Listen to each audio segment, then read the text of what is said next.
Hi everyone, and welcome to Jenna's Tiny Tales.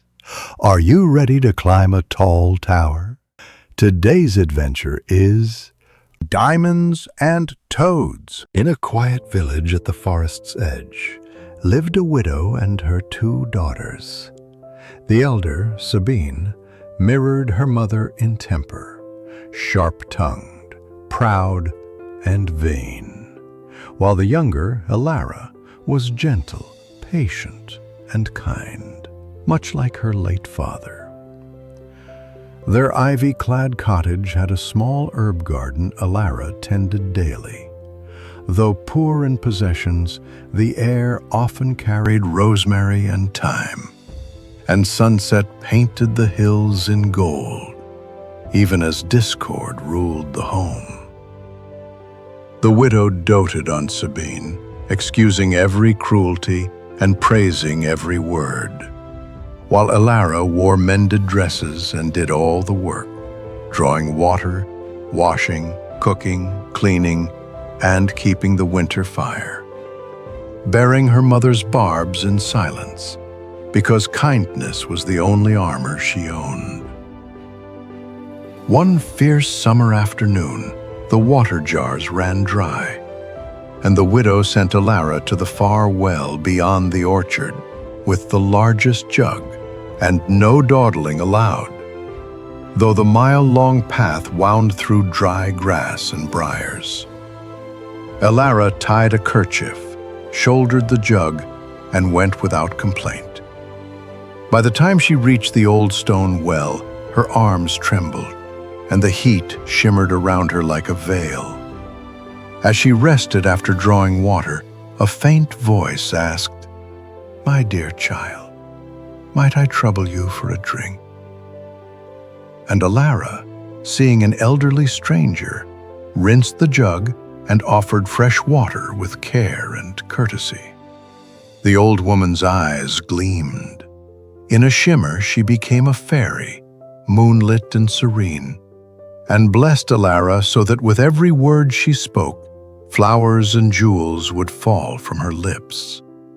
The outward sign of a pure heart, a gift to the world, and a reminder to speak with care.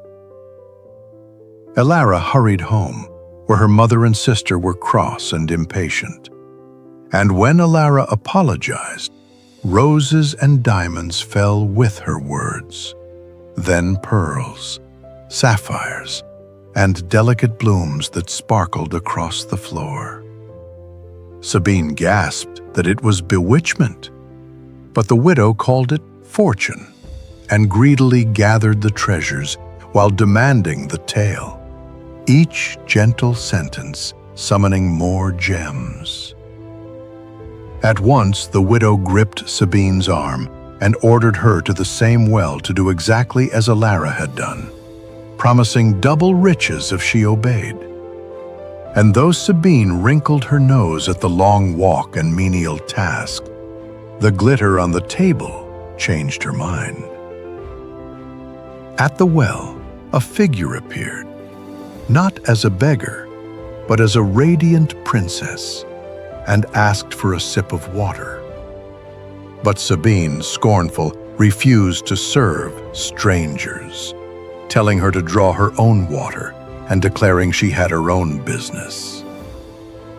The fairy pronounced that Sabine would be rewarded according to her heart, and Sabine, shrugging at the nonsense, started home in irritation. When Sabine told her mother what had happened, a toad leapt from her mouth, then another and another, followed by a coiling snake at the next rude word, until the room filled with croaks and hisses. The widow screamed for her to stop, but every angry syllable birthed another creature, and she fled the cottage in despair at the horror she had invited into her own house.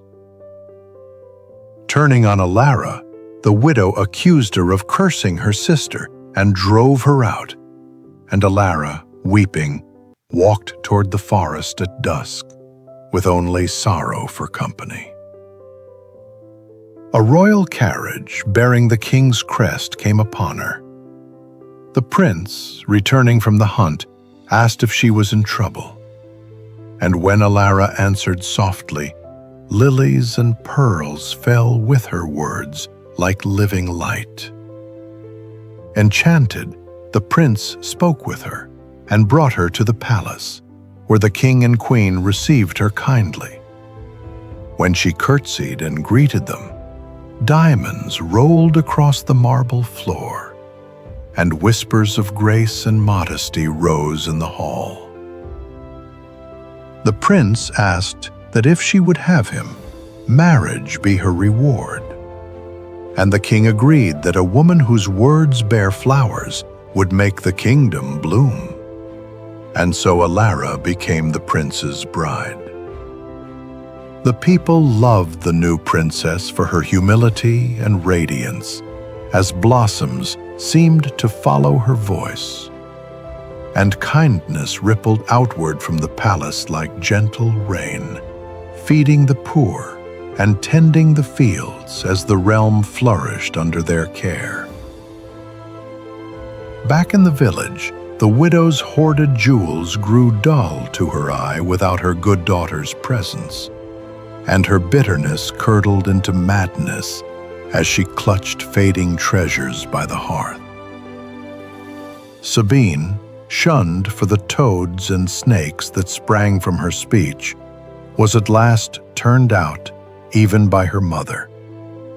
She wandered the woods, friendless and raging, each curse spawning more creatures until she disappeared, and some say her words still croak along the well's frogs at night.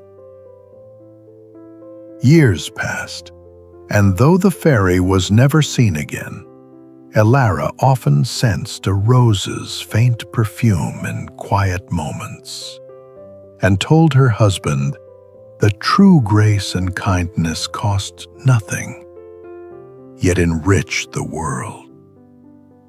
For beauty fades and wealth crumbles, but a gentle heart shines forever. Thanks for watching Enna's Tiny Tales Stories.